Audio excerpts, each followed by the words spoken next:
Howdy folks, this is Father Dougal 9000 here, and welcome to another episode of Dougal's Game Finish Chronicles, a series in where I talk about the games I've played and beaten as part of the Hardcore Gaming 101 Forums Game Finish Challenge. Today's video is going to be quite different, because around this time in playing games, I got really deeply into the fan game Sonic Robo Blast 2. Not just the main game, but the many level mods that can be downloaded and played, ranging from one-off stages to entire map packs roughly the size of the main game. There's plenty of them out there, and because I found the gameplay of Robo Blast 2 to be quite comforting, I often grabbed a bunch of map packs and played them whenever I was feeling anxious or didn't really know what to do with myself. These things are as much a part of Robo Blast 2 as the core game in my eyes, and I wanted to write about them as a way of preserving them in case they were left by the wayside in future versions of the game. So every now and again, and in this case for the next couple of videos because I played a load of these around the end of July, I'll be dedicating whole videos to talking about the Robo Blast 2 mods I was able to beat. To make things a bit cleaner, all of these were played in version 2.2.9 for Windows, unless noted at a further date, and I'll provide links to download the map packs if you're interested in giving them a go. I hope you enjoy them. Today's games were originally logged from the 21st to the 23rd of July, 2021.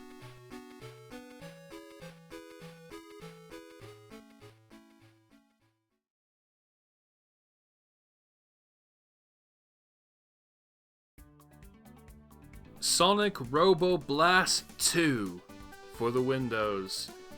This is one of, perhaps maybe the most famous Sonic the Hedgehog fan game, because it's been in development since 1998 and is still going to this day. It's based on a modified version of the Doom Legacy engine, so it's basically created a 3D platformer within the first-person shooter engine, inspired by the Mega Drive originals, where you traverse large, sometimes labyrinth-like levels at almost blistering speeds, if you want. Although there's supposedly a couple zones missing owing to the focus on refining the engine and the emphasis on multiplayer that it used to have in earlier iterations, there is a complete single-player campaign in here, with 7 zones that all lead naturally into one another. I had given this a go some years back, but it didn't really work out well, but I finally made a proper go of it this time, and I'm very happy to say I've finally beaten it. I do have a few problems with the game.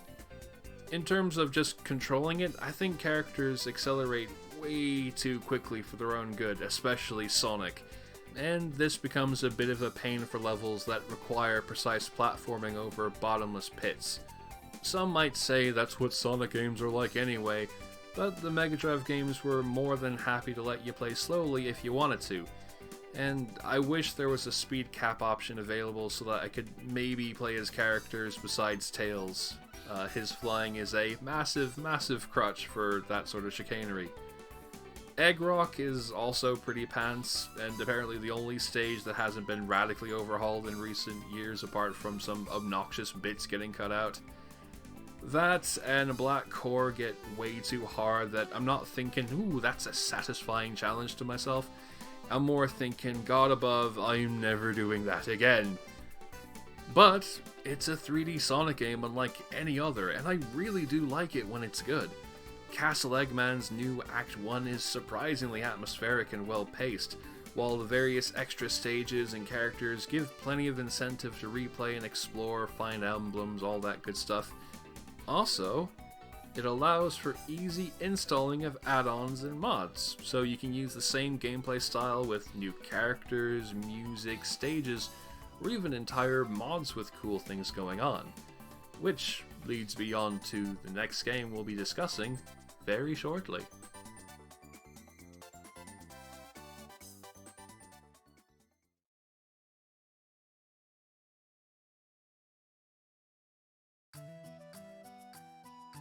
Sol Sestancia, Part 1. This here is a 10-level mod created by Roger van der Weide, inspired by 90s 3D action games that featured levels connected via a hub world like Mega Man Legends and Sonic Adventure. After a failed assault on the Egg Fleet to retrieve the Master Emerald, you end up on the island paradise of Sol Sestancia, where Eggman has suddenly become a major sponsor and provider of tourist attractions. It's dodgy as heck, and it soon becomes clear that he's using this as a front to take control of the island, using the shattered pieces of the Master Emerald to power devices. It's up to you to disrupt his plans and put a stop to him. All of this is conveyed through the game itself, utilizing the level design, characters who you can speak to, the background music, the themes of each stage, and the obstacles you encounter. Heck, in later versions of the game, there's even levels that are just fully dedicated to forwarding the story instead of the cutscenes used in this earlier version that I had played. It's a very good basic example of how to use the simple elements of your game to tell a story and inform the player of what's going on in the world around them, and in such a way that they might not even notice it. The game is pretty goofy, with loads of silly character drawings and voice acting that feels like it fell out of late 2000s fan animation, but none of that's an insult. I really like it and think it's incredibly charming. It felt weirdly nostalgic, in a way, to see a Sonic fan game just featuring loads of characters from other Sonic media as background characters without a care in the world, or just having loads of textures dedicated to background jokes and nods. It's a solid fan game, with more to come in the future, and I really can't wait to check it out whenever it does actually come out.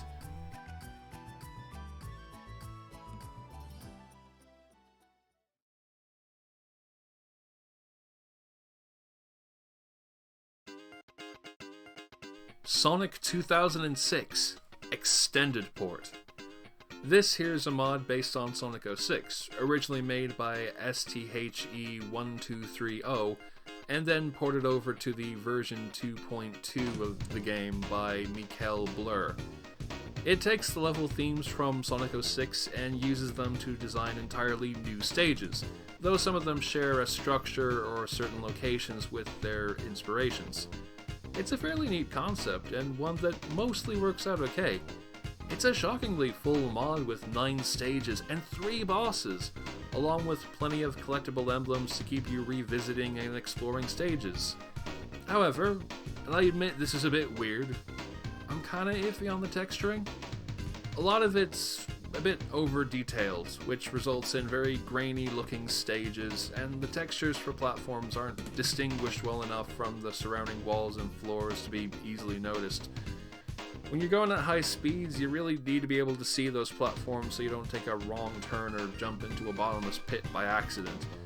Still, it's a solid enough way of experiencing some of the ideas and plenty of the music from Sonic 06 in this gameplay style, so I'd say give it a look if the concept interests you.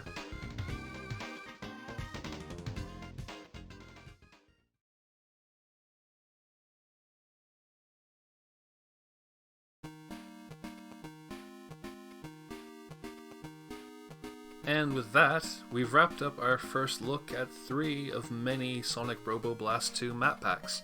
I hope that you enjoyed watching and that you'll tune in for the next video. Thank you so much, and until we meet again, have a wonderful day.